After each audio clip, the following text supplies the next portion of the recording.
The charge of the Light Brigade, the blunder that became legend, on October 25, 1854, in the windswept valley of Balaclava, a small band of British cavalry rode into the jaws of death. The charge of the Light Brigade, a mere 673 men, thundered toward a Russian army, their sabers gleaming under a Crimean sky. This was no calculated strike. It was a catastrophic blunder, born of miscommunication and hubris. Yet, from this disaster sprang a legend of courage that echoes through history. How did a doomed order create one of warfare's most enduring tales?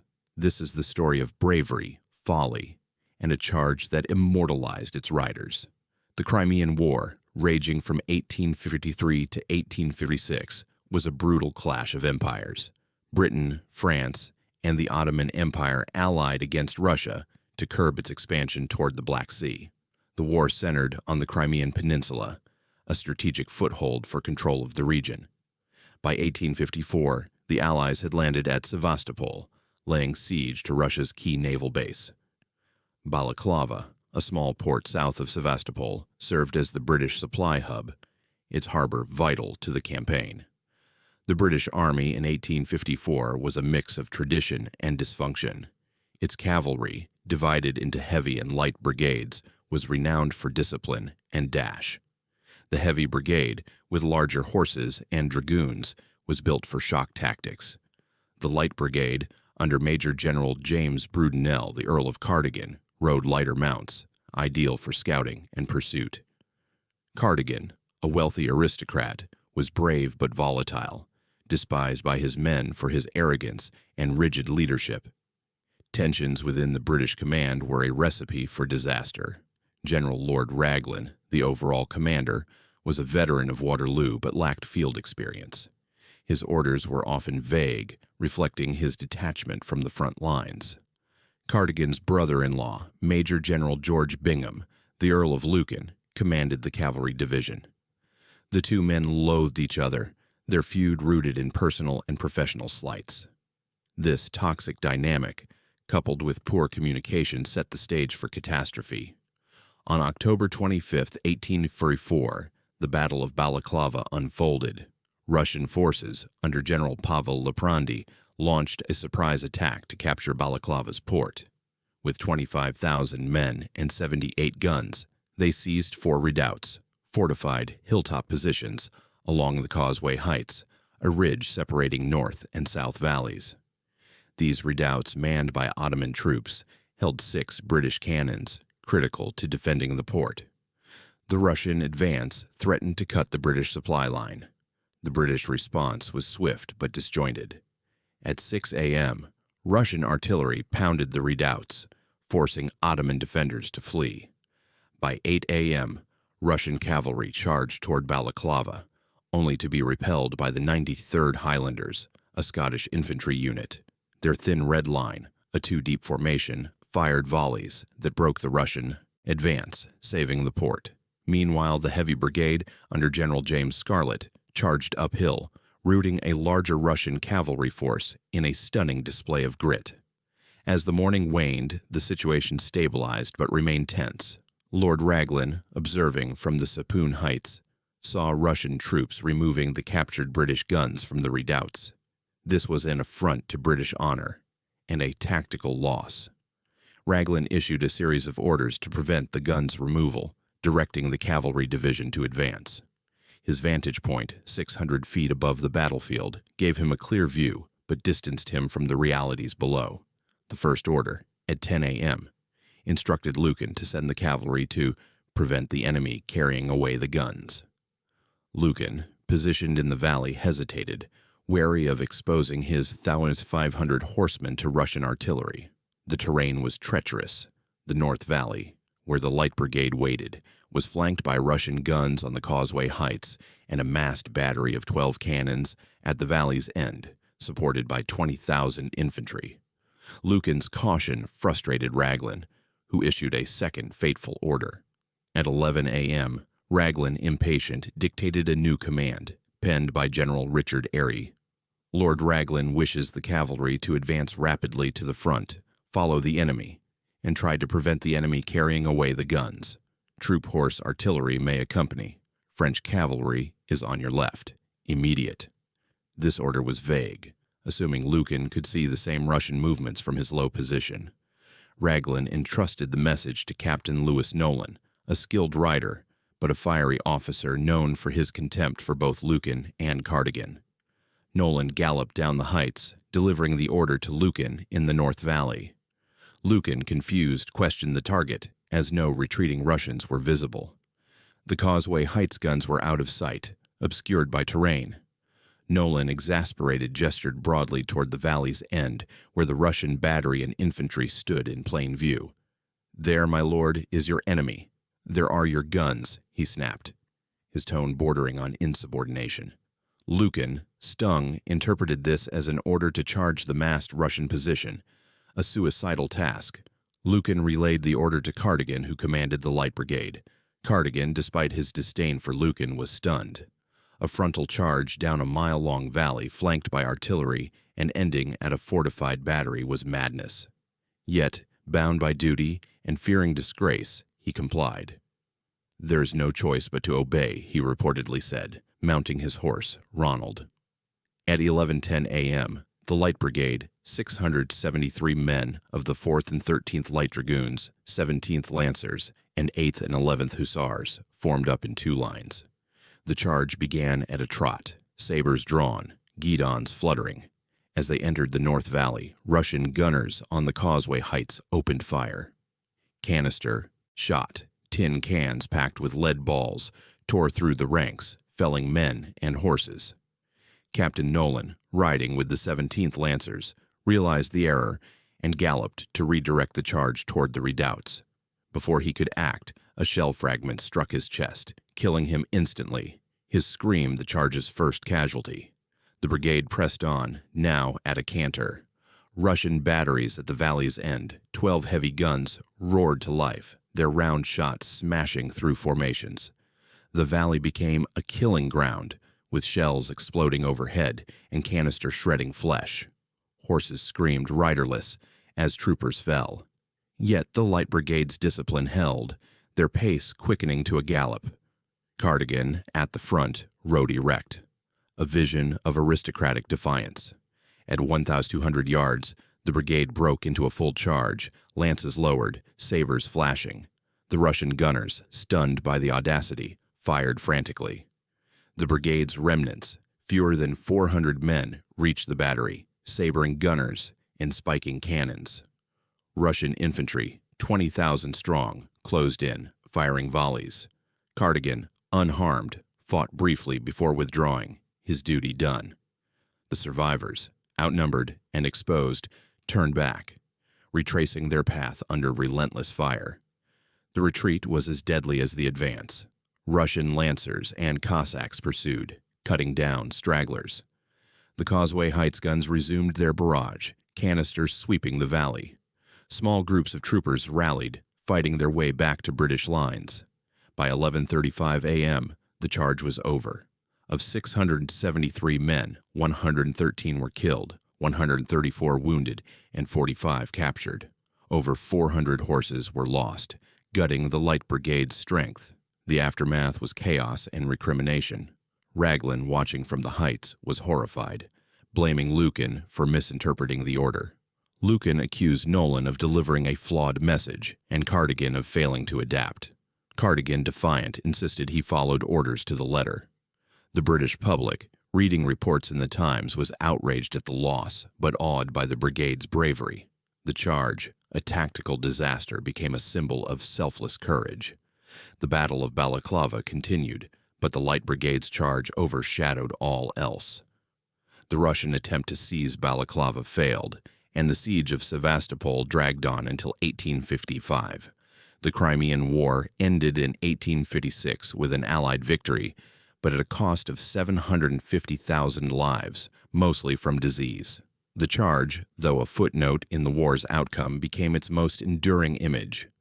Why did the charge happen? Miscommunication was the culprit. Raglan's vague orders, written from a distant vantage, assumed Lukin's perspective matched his own. Nolan's impulsive clarification pointing to the wrong target sealed the brigade's fate. The feud between Lucan and Cardigan prevented critical questioning of the order. Pride and duty, hallmarks of Victorian military. Culture drove men to obey despite the odds. The charge's legacy is profound. Alfred, Lord Tennyson's 1854 poem, The Charge of the Light Brigade, immortalized the rider's valor. Into the valley of death rode the 600. The poem, read across Britain, turned a blunder into a national epic. The charge exposed the British Army's flaws, poor communication, rigid hierarchy, spurring reforms in training and command. It remains a cautionary tale of leadership failures and a testament to courage under fire. The charge of the Light Brigade was a tragedy transformed into legend. A misheard order sent 673 men into a maelstrom, yet their bravery burned brighter than the failure. In the valley of Balaclava, ordinary troopers became heroes, their sabers flashing through history. This charge wasn't just a moment in the Crimean War. It was a story of human spirit, forever etched in the annals of valor. The charge of the Light Brigade, a fleeting 25 minutes of chaos on October 25, 1854, left an indelible mark on history. Its catastrophic failure, born of miscommunication and hubris, transformed a military blunder into a timeless saga of courage. The stories of the men who rode, the commanders who faltered, and the legacy that endured reveal a moment where valor outshone defeat. Let's explore the aftermath, the unsung voices, and the lessons etched in the blood-soaked valley of Balaclava. The human toll of the charge was devastating. Of the 673 men who rode into the North Valley, 113 were killed, 134 wounded, and 45 captured or missing. Over 400 horses, the lifeblood of the Light Brigade, were slaughtered, gutting its combat strength. Survivors, like Private James Whiteman of the 17th Lancers, recalled the horror. Men fell like corn before a scythe, yet we rode on. The brigade, once a proud force of the 4th and 13th Light Dragoons, 17th Lancers, and 8th and 11th Hussars, was shattered, its ranks decimated. The men of the Light Brigade were a cross-section of Victorian Britain. Troopers, often working-class recruits, endured harsh discipline and meager pay, yet their training forged unbreakable resolve. Officers like Captain William Morris led with reckless bravery, sabering Russian gunners before falling wounded. The charge's diversity, Irish, Scottish, English, mirrored the Empire, their shared fate binding them in legend. Survivors, scarred physically and mentally, carried the weight of Balaclava for decades. Civilians in Balaclava bore the battle's fallout. Local families, like the Petrovs who supplied the port, hid as Russian shells rained down. Women, such as Mary Seacole, a Jamaican-born nurse, tended wounded troopers in makeshift hospitals.